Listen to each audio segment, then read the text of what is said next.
Hey everyone, thanks for joining. Today I'm speaking with Daniel Buck. Daniel is an educator. He's also the founder of Chalkboard Review, and he's written for National Review Online and for City Journal. Hey Daniel, thanks for coming on. Yeah, thanks for having me. So I've been following you a little bit recently on Twitter. Like I've been looking at some of the education stuff and some of the curriculum and stuff that was coming in, and then especially like with COVID now, there was like school choice, school opening, like what's going on with the unions now. So I wanted to get you on to talk a bit about education, school choice, where you think there's problems, where you can go from there. hmm So if you wouldn't mind just starting like a little bit about yourself, like how you got into education and how you got to talking about some of these things. Yeah. I got into education because I wanted to be a teacher. It was parents pressured me to be a doctor, and I got a little ways into that and realized I didn't want to do that. And I wanted to teach kids, and I wanted to teach them about books. I'd always thought I was a science and math kind of brain. I got to college and looked back at it and realized like I spent all of my free time reading. I wrote terrible poetry, but I wrote poetry in my free time. I was on the school newspaper, and it's kind of like, all right, you're actually a bit of a book brain, and you want to teach kids this kind of stuff. So I got an education just because I love teaching. I love talking about books. I love children. And then how I got into writing about it and speaking up on it was I went through a grad program that was just honestly a glorified degree in progressive politics, which fine if that's the politics that you ascribe to, but that's not why I went to a grad program in education. I wanted to learn how to teach kids. I didn't want to learn, I didn't want to read reasons that we shouldn't support voucher systems in my methods courses. I wanted to learn about instruction and the nuts and bolts of that kind of stuff. So I started writing on the side, didn't really tell anybody that I did it. And then only just this last summer, I started really pushing to try and publish what I wanted to say, speaking my mind on Twitter, making the occasional just little phone video. It's really easy to sit down with that and record some of my thoughts. And a couple of those have really taken off, and a lot of people seem to think similar thoughts that I do. They just don't want to speak out because they're worried about their job. They're worried about their careers. They're worried about what other teachers are going to think about them and all those kinds of things. The teachers' college, because I keep hearing about some of the stuff in the colleges of education. Then I remember a couple of years back, I saw this thing about this school in New York City, and I think it was like a private academy. And, they were proudly saying that we're not, our first goal is to make our students activists. And this is, like primary school. So like Mm-hmm. K-6 type of thing. Is that in the colleges of education, or is that like, do you have to gravitate towards certain courses there, or is that just mixed in with what they tell you? That was kind of the foundation of what I learned. Activist pedagogy, the from a really esoteric, high-minded view, they would call it critical pedagogy, which would say we're not there to teach students content necessarily. We're there to deconstruct what education means, what it means to be educated, these kinds of things. And our conversation should be with students, helping them deconstruct what these terms mean. And, they never actually say, well, what are we going to build in its place? But that was the foundation of what I learned. It wasn't even one course necessarily. It was the methods courses that was there undergirding everything. The policy, the child psychology, it was all not just critical race theory, but what's called critical pedagogy, which is feminist pedagogy, post-colonial pedagogy, Marxist pedagogy. And these are, I'm not trying to use like, right-wing scary buzzwords here. This is what they called it in the courses. They said the quiet part out loud. Okay, one thing you just said there, the right-wing, talking points. Mm-hmm. Now, I spoke to a couple of people about this recently, and like I see a lot of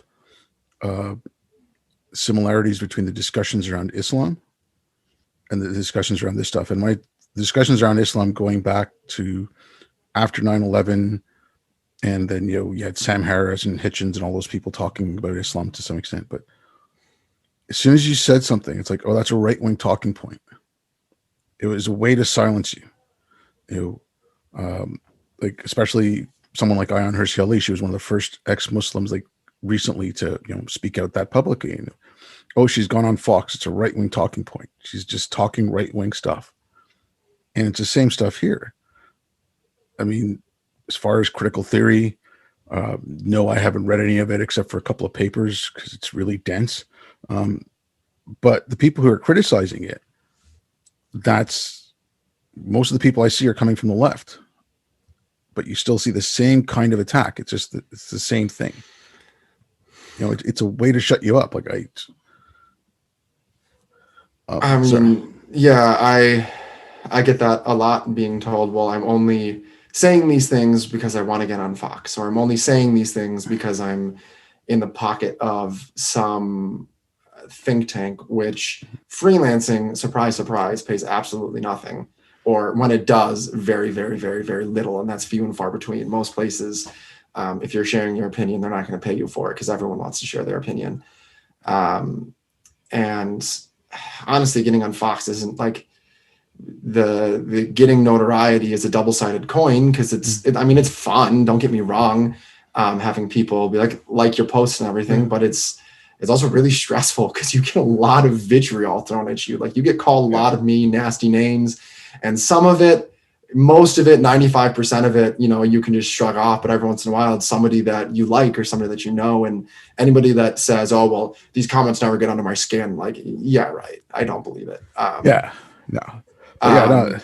So So yeah, it's, go ahead. Sorry. Go I ahead. was going to say, it's definitely, there's shutting it down and not actually engaging with the argument. And there are arguments to be had there. And I'm sure we'll get into some of those later.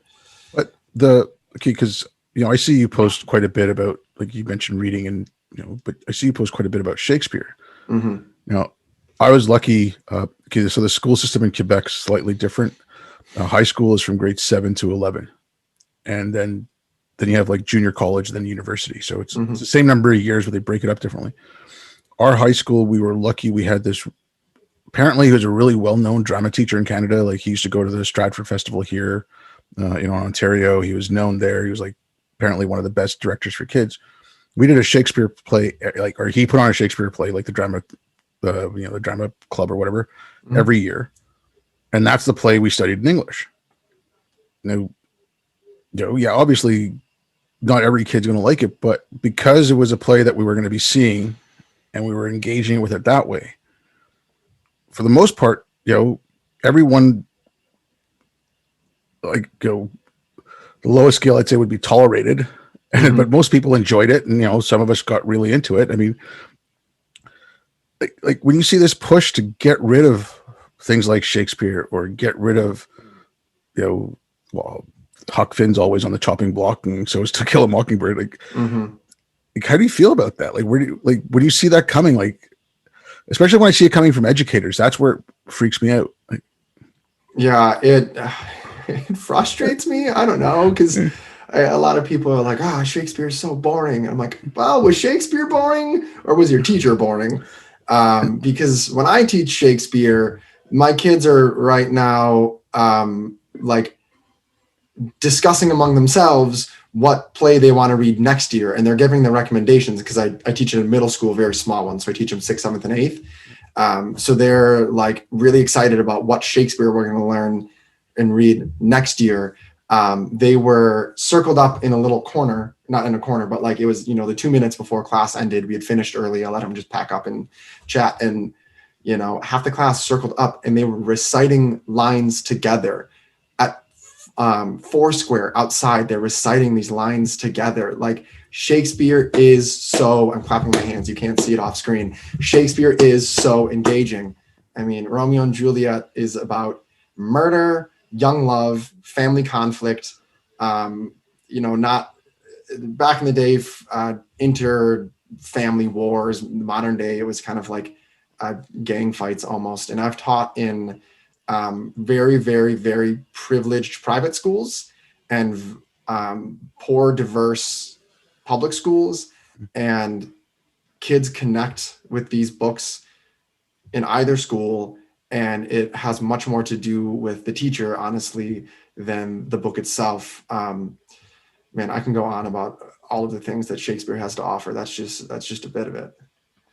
Yeah, I know. Okay, like I think with us, it was because we were going to go because it was affiliated with the school and it was something that was going on, and it was, some of the kids in your class were going to be acting in the play. That's why it was an extra incentive for us to kind of get engaged with it. But Mm-hmm. again, what you like Hamlet, it's kid pissed off at his stepdad, Mm-hmm. he's, like whatever, he's got trouble with his girlfriend. It's relatable to teenagers pretty much anywhere. Yeah, and I think a lot of teachers are sometimes scared to make that connection, maybe because they don't want to open up that box. But that's how I phrase it when I'm teaching it. It's like, okay, there's this guy that's angry at his stepdad. Now, something tells me a few people in here have been angry at their stepdads before. And kids aren't necessarily going to immediately make that connection, especially when the text is as difficult as it is. Like the teacher needs to be in there and help them relate it to their own life. And then we talk about it. So yeah, I think teachers need to make that connection for these kids and show them how it's relatable. I don't know if some teachers don't know themselves or they don't know like the book themselves. Like you said, performing it is a big difference too.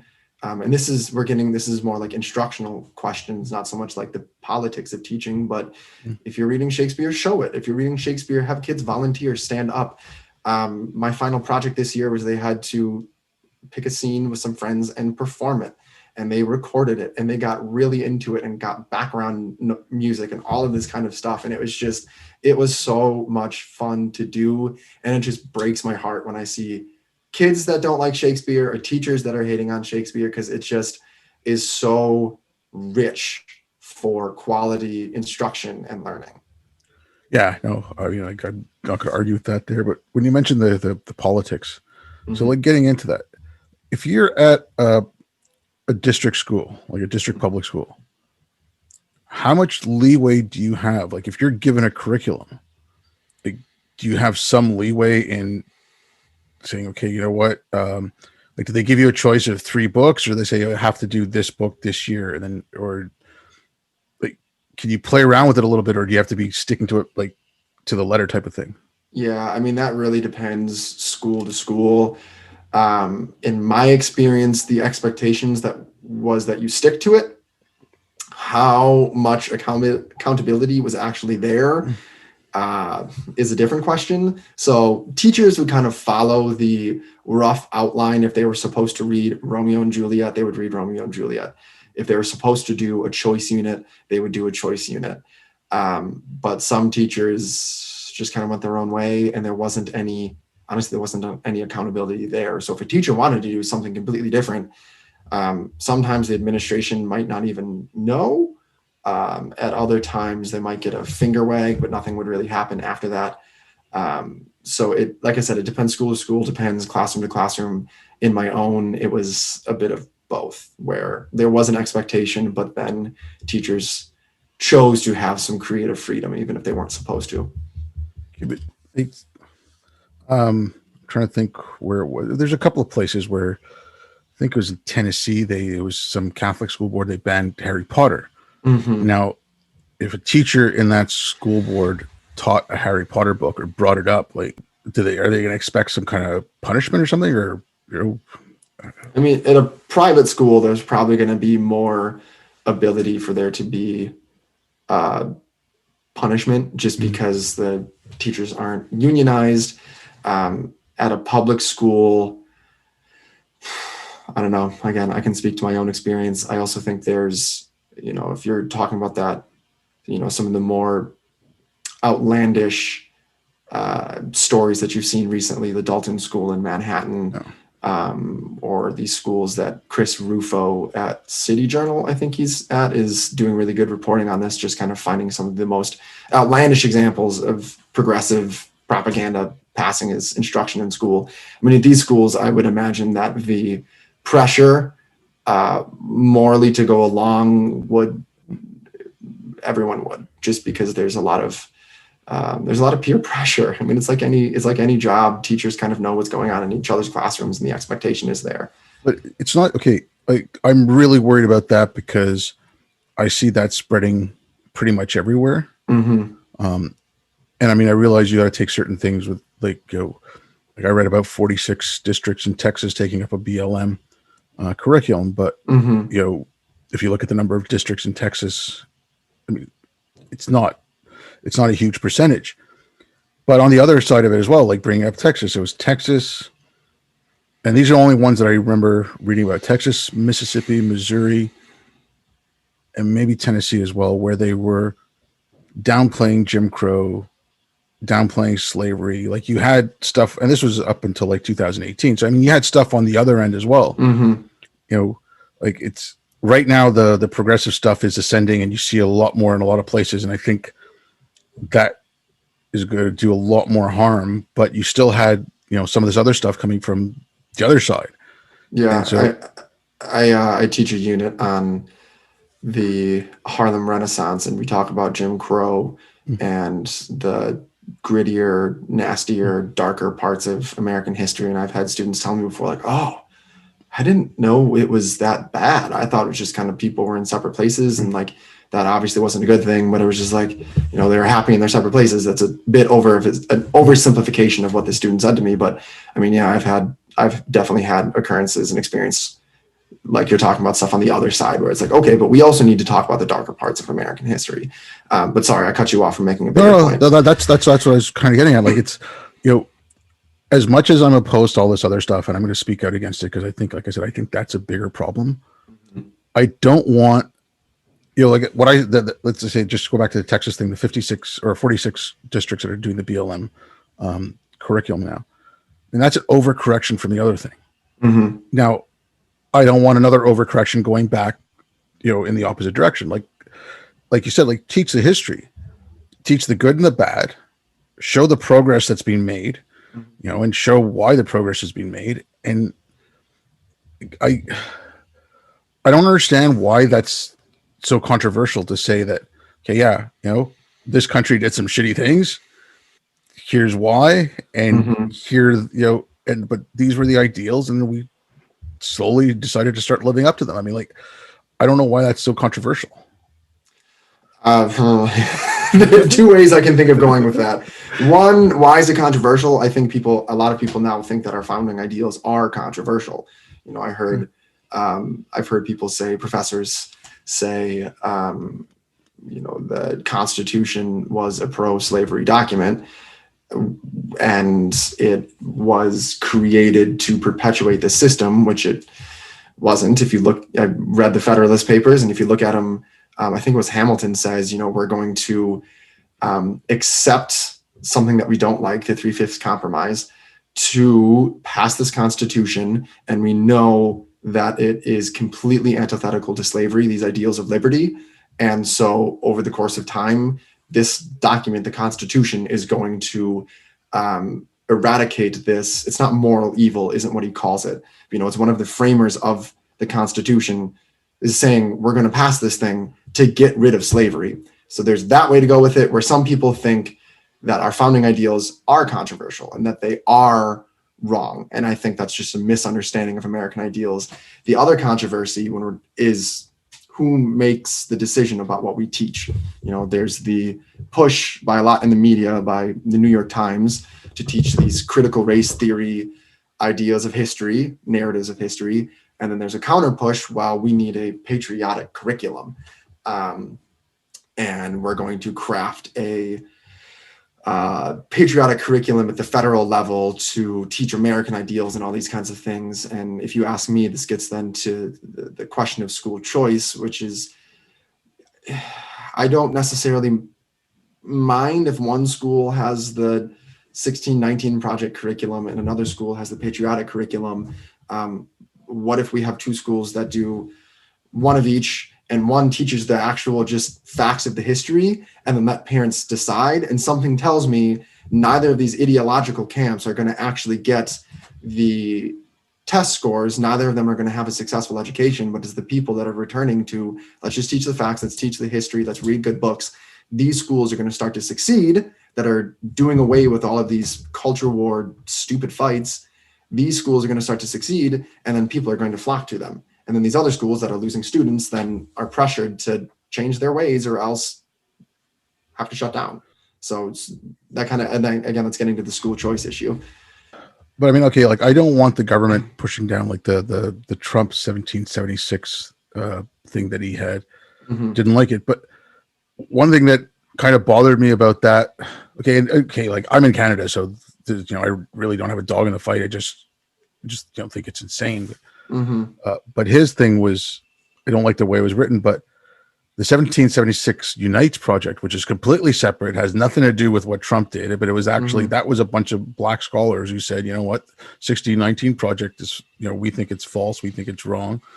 And it's, so, I mean, there's people like Ian Rowe on it. I think John McWhorter wrote for it. Wilfred Riley. There's a whole bunch of people like Bob Woodson. And so, I mean, if it was a choice between the 1619 and the 1776 Unites, I'd probably go to a school that has a 1776 Unites, because I don't think that, I don't know if you know Ian Rowe or if you've heard of him, but I don't think he would shy away from teaching the grittier parts of slavery and Jim Crow and segregation and all that.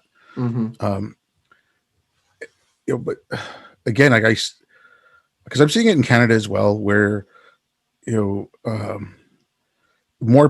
more post-colonial here. The critical race theory stuff is starting to come in the last year or two, but it's we're committing a genocide against the First Nations people. It's like, no, we're not. It's things like that. Like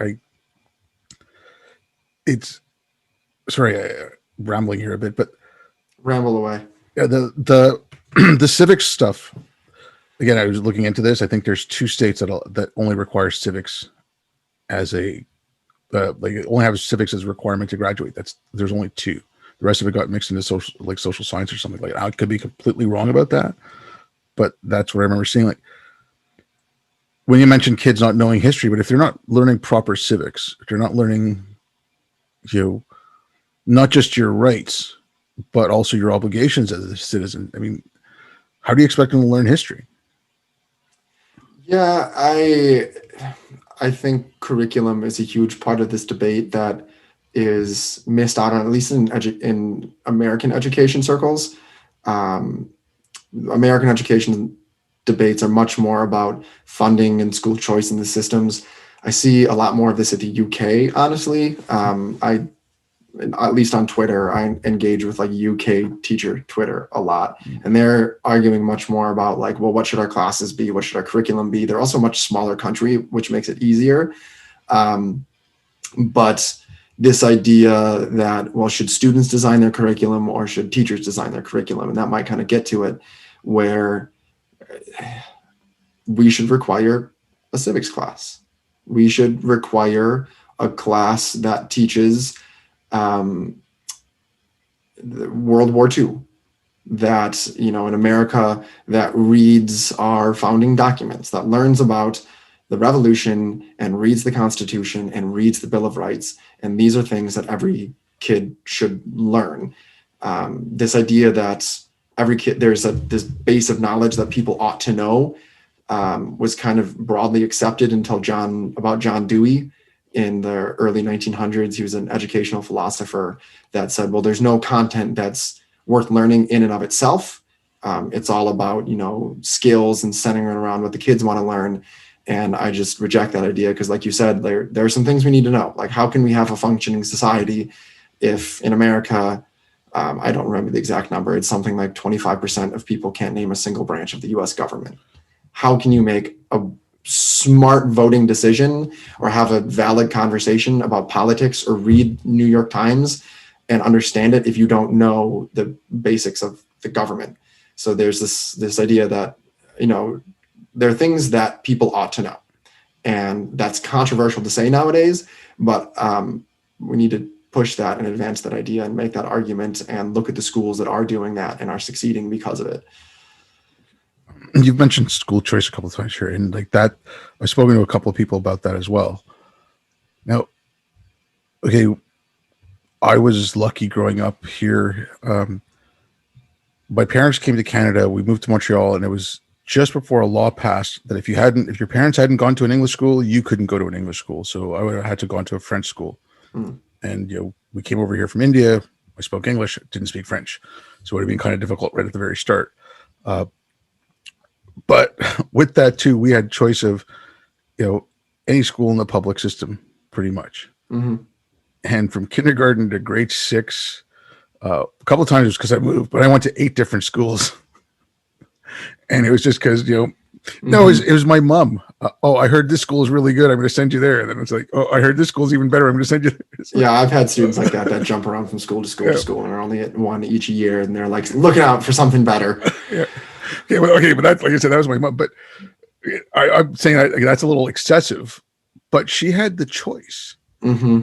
Now, I see that coming up over and over again in the States where, we need a good education, but if the school in the neighborhood where the kids are is not doing well, but there's a school just a little bit further away where the parents want to send them and that other school can take them, what's the reasoning behind stopping that?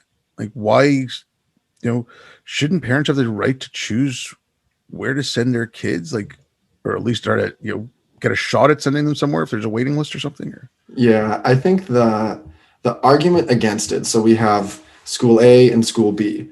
School A is failing the students. School B, just next door, is doing great. Kids are going to start to funnel over to school B. And the question is, what happens to school A, this original school, as it starts to lose all of the, who are the kids that are going to move first? The families, the parents, the kids with means. Again, this is as the argument runs. I'm not saying I necessarily agree with this.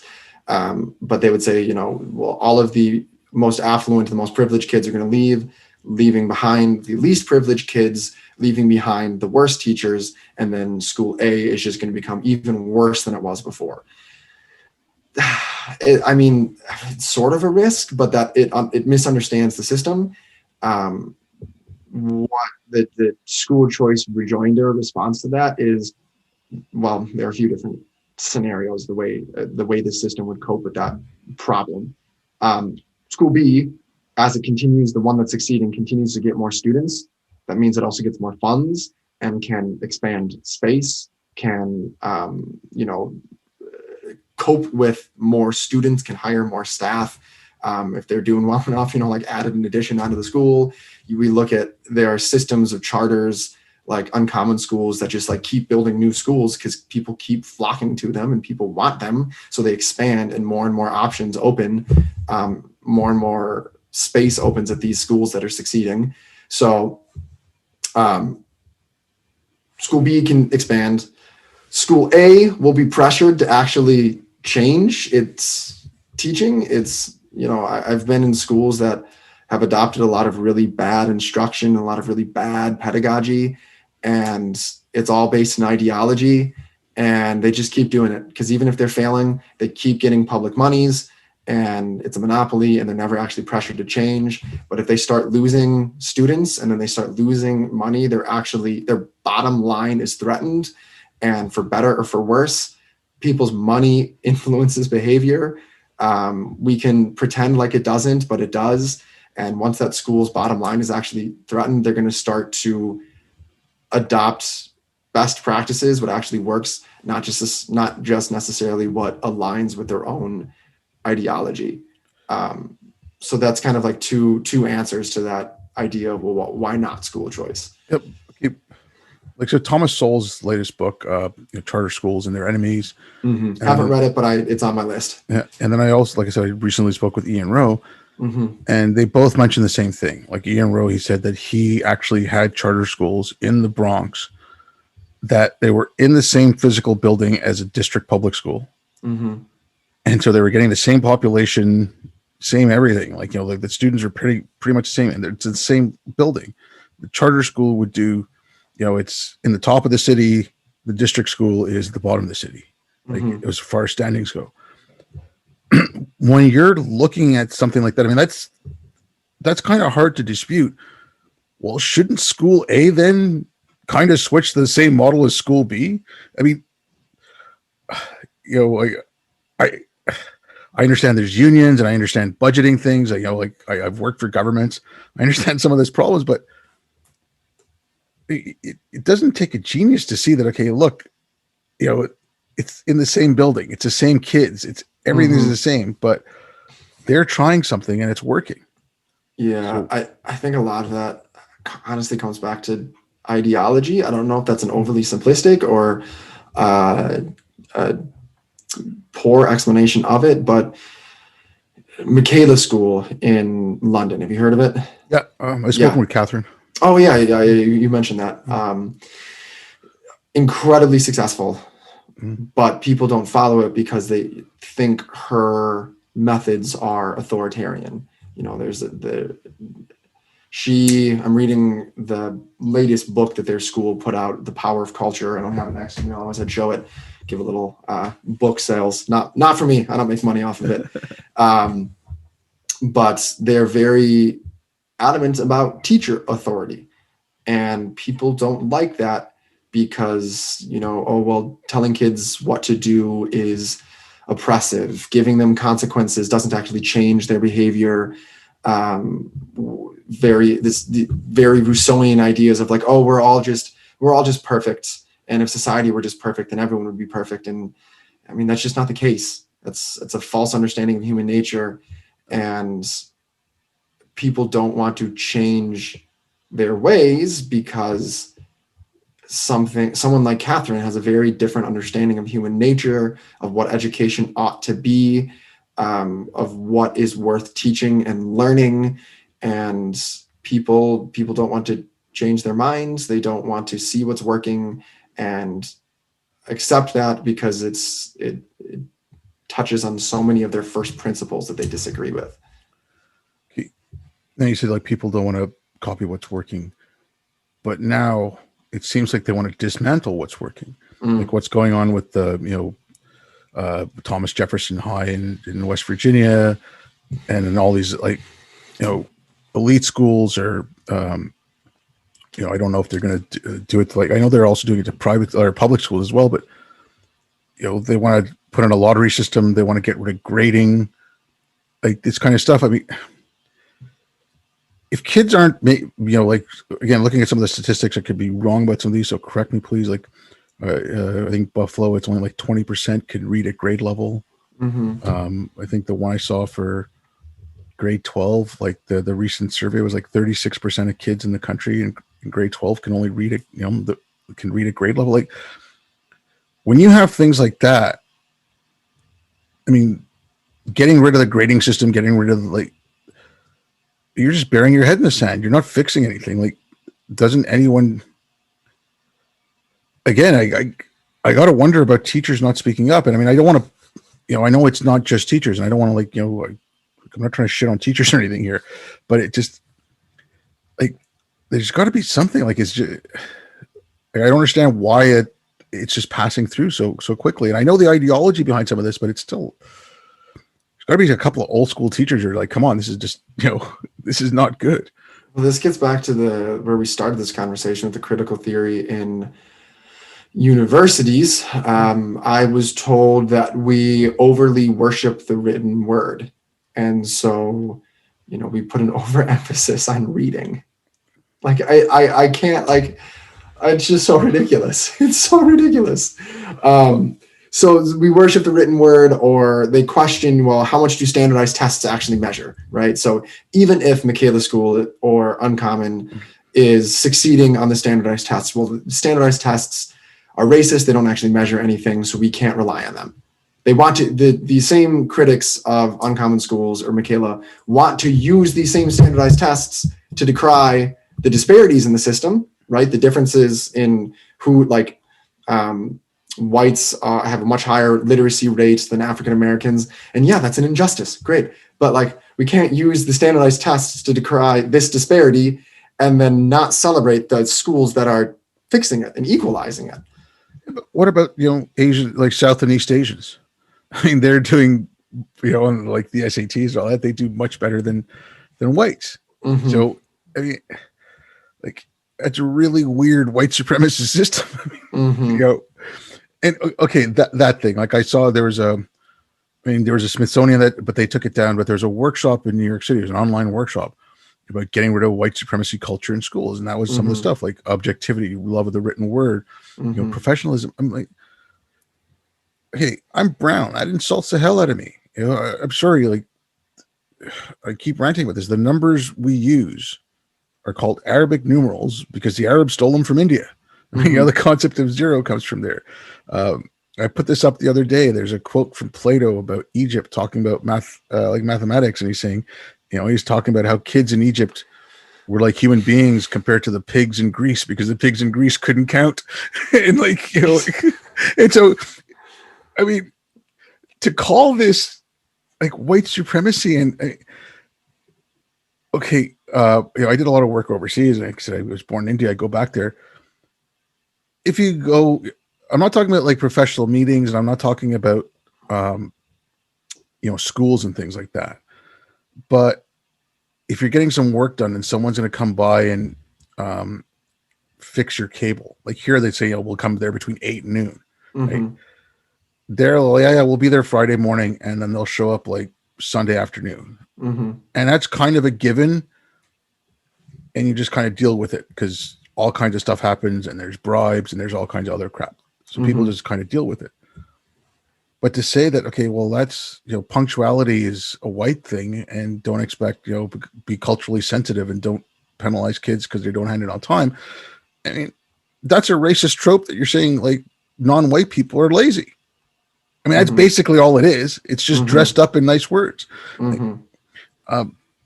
I mean, I know some parents, like there's that woman in Nevada who's suing, and there's some parents fighting back, but are more and more parents becoming aware of this and speaking out, or are you seeing that, or like parents just still not aware of what's going on?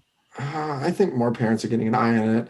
I think they're seeing what their kids are doing with online learning. I think education is kind of becoming a trending issue. It was always not so much a joke, more so a lament that politicians and commentators didn't really care about education. It was never a hot button controversial issue, but I'm seeing lots of reporting on it now, and I'm seeing articles being published on it now, and I'm seeing people talking about it because I think things are just getting more and more and more outlandish, and support for things like school choice is increasing.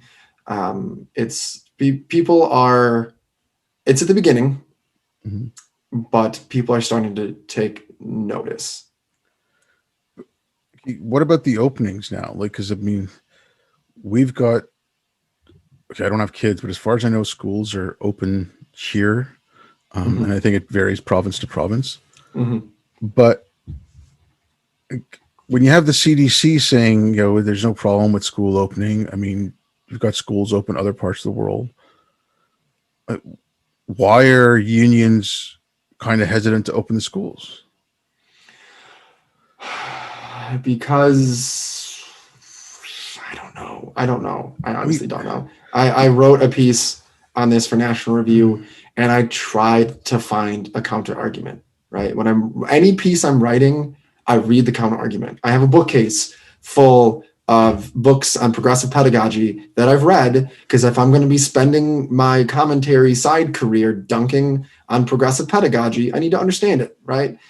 Um, I looked up and tried to find counter arguments for why schools shouldn't be open. I looked at Vox. I looked at Mother Jones, for God's sake, and there was nothing. They all were saying schools should be open.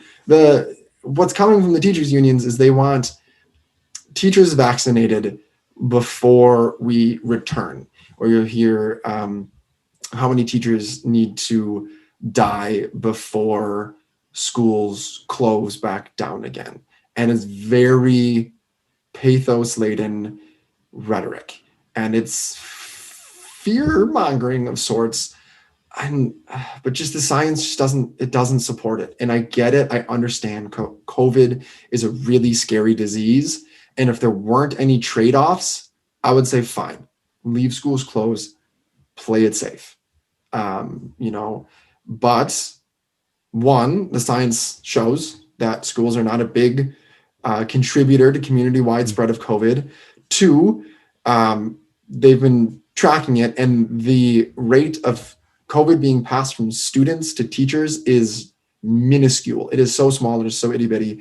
You know, and it's a tragedy every time it happens when teachers pass from COVID. they've gotten it from somewhere else, not from schools. And again, even with that, I would understand keeping schools closed, play it safe if there wasn't a trade-off, but there is student learning, student mental health, the economy when parents have to stay home to take care of their kids during online learning. There is a trade-off.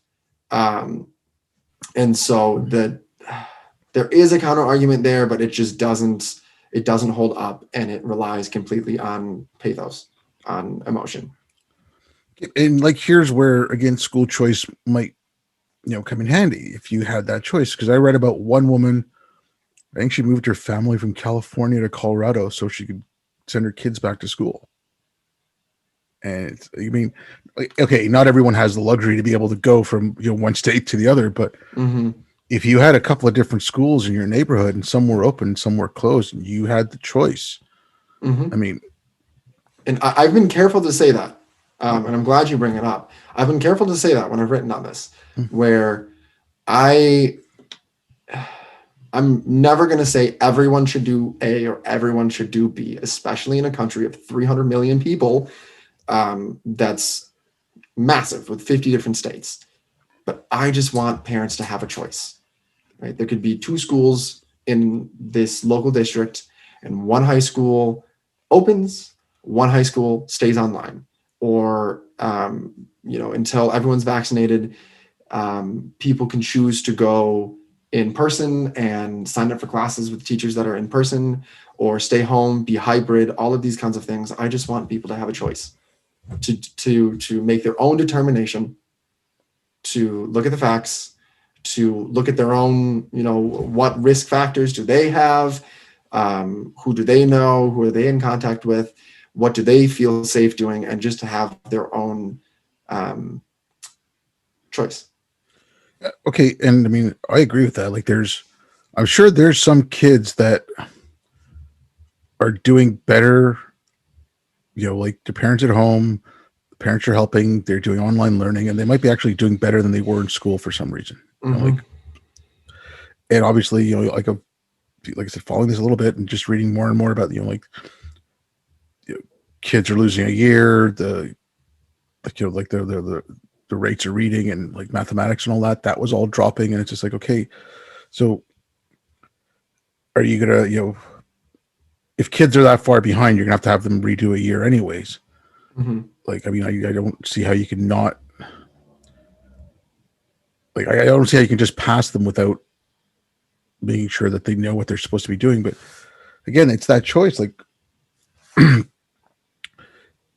the choice thing, is that still, like, I still don't get this. Like, is that a money thing, or is that power, or is that the opposition to it? Yeah. I mean, why couldn't charter school teachers be unionized? I mean, they're public schools. They're just not district schools, right? So like, why couldn't they be unionized? Like, why couldn't you have a union of private school teachers as well, or whatever? I don't know. Like, you could, just most of them don't want to. Yeah. No, I get it. It draws a certain ideology of teacher to charter schools and to private schools. Even, a lot of them are still on the left, but then they're more so the center left if they are, or the anti-woke left, or that kind of thing. The opposition to it, again, it's the worry about the schools that are losing students. It's also just a completely different conception of what education should be. I think people like you and I see educating kids as the goal. And if a homeschool or a charter school or a private school or an online school or a school in a different district is doing it best for a kid, let them follow that means, right? The educated person is the end. How they get there, the means can differ. And I think a lot of people see traditional public schools as the end, right? It's not, the educating kids isn't the end. The traditional public school is both the means and the end. And they don't want competition. They don't want charter schools. They don't want any of these other things to succeed, because it undermines the traditional public schools, which I get it. But at the same time, if we're educating our kids a better way in a different system, in one that relies on charter schools and choice, if that's doing it better, then we need to change the system. And guess what it's going to? And yeah, you're getting me all worked up now. This is No, about okay, as worked but up like, as I get. but even the choice thing. Let's say you got a family's got a couple of kids. One kid's doing really well in the district school. One kid's doing awesome in the charter school, but they're not doing. The one that's doing well in the charter school doesn't do well in the district school, and vice versa. I mean, if they have that choice again, like they're like parents want to do what's best for their kids for the most part. I mean, I know there's some out there that who could probably disagree with that, but yeah, like the whole choice thing.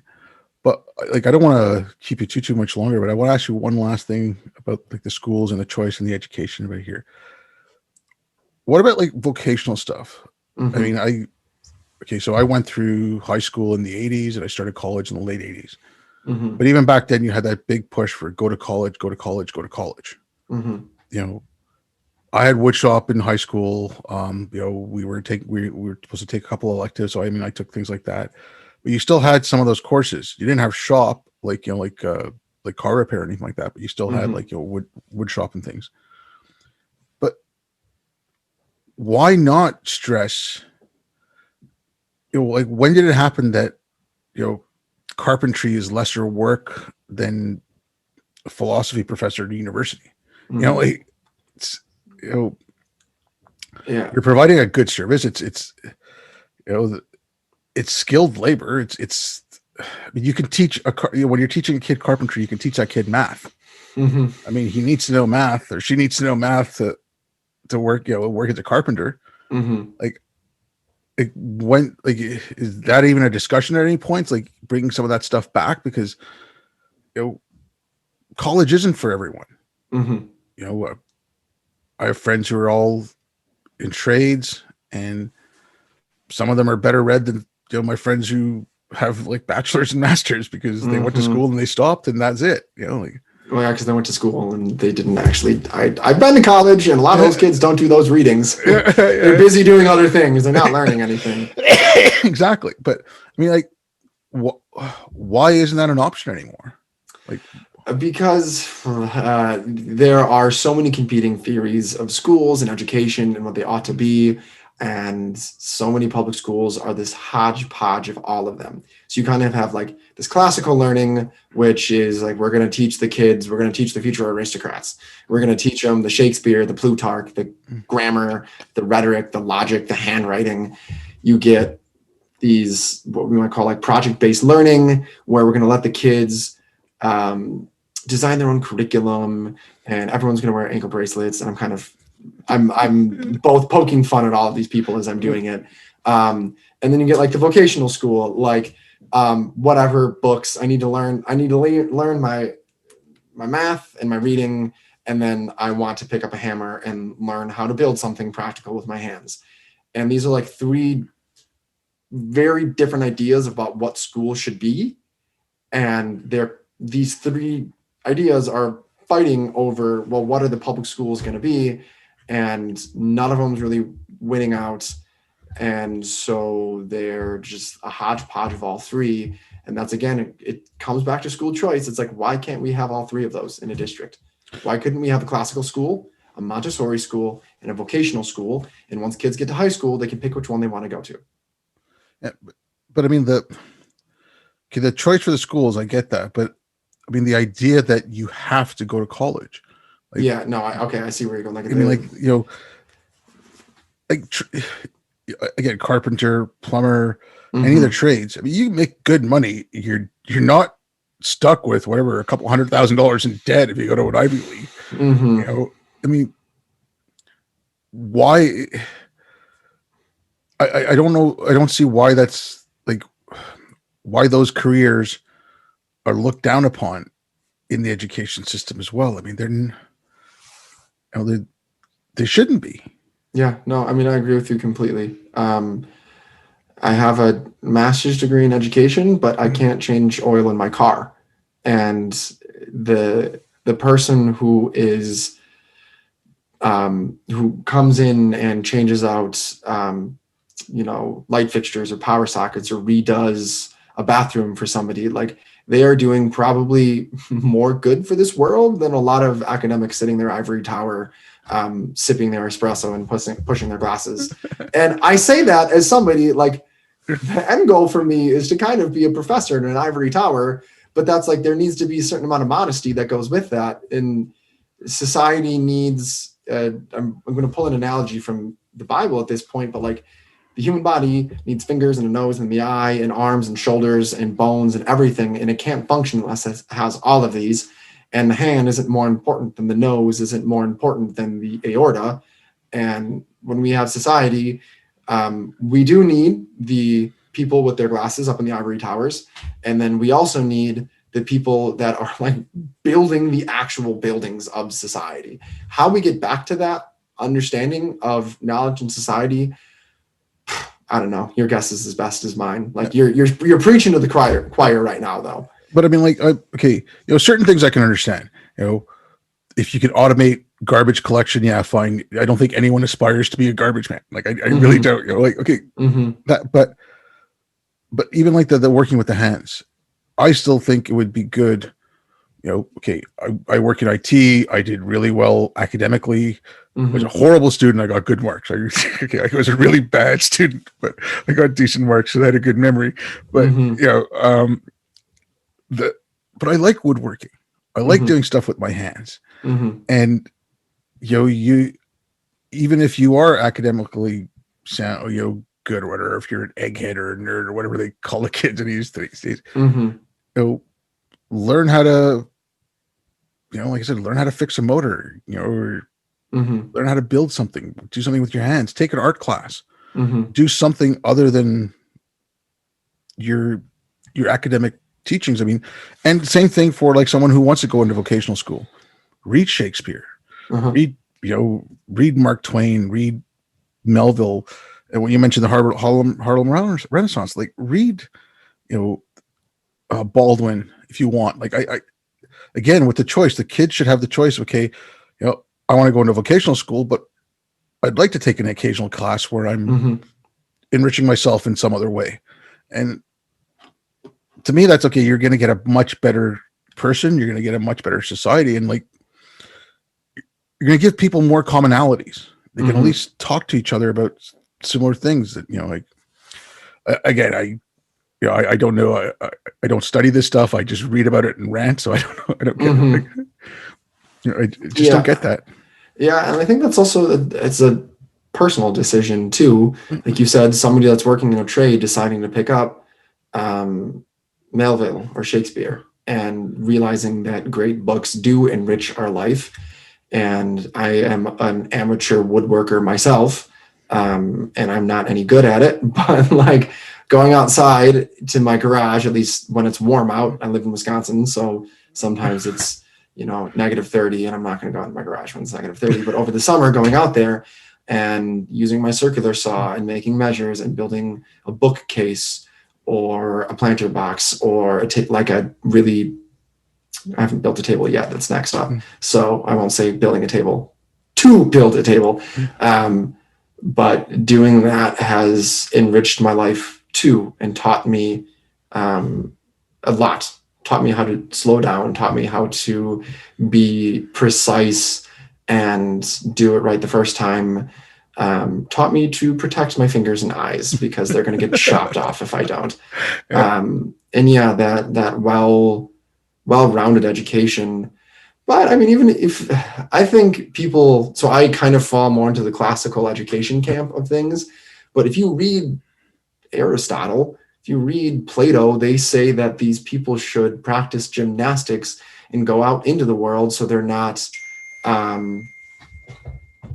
completely removed from it. So they're not, he uses some language I think people would disagree with nowadays. He talks about dough-bodied academics or something along those lines. Like we should train our bodies and our minds.